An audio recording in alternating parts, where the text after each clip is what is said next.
We begin tonight with news for parents of trick-or-treaters. Going door to door, your children could bring home more than candy this time around.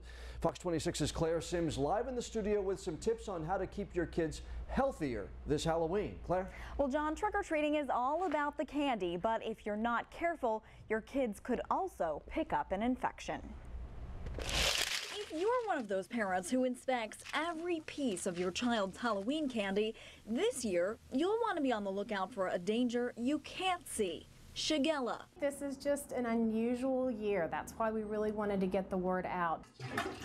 Shigella is a bacteria transferred through feces. If someone picks up the bug, it causes an infection called shigellosis. 32 cases of the illness have popped up in New Hanover County schools, just in time for one of the scariest germ-sharing nights of the year. There's a lot of potential for a lot of infection. But not if you follow a few simple rules. It is manageable, it's treatable, and it will be okay. When children arrive at your door, instead of letting them sift through all the candy, ask them what they'd like and place it in their trick-or-treat bag. If they've had the infection lately and they went to the bathroom at the house next door and ran out before they washed their hands, then they could be putting that bacteria in your candy bowl, and anyone who follows could be picking it up. Try to keep your children from snacking on the road, but if they absolutely have to try a piece of candy while trick-or-treating, have hand sanitizer handy. And don't think the wrapper is enough to keep the candy safe.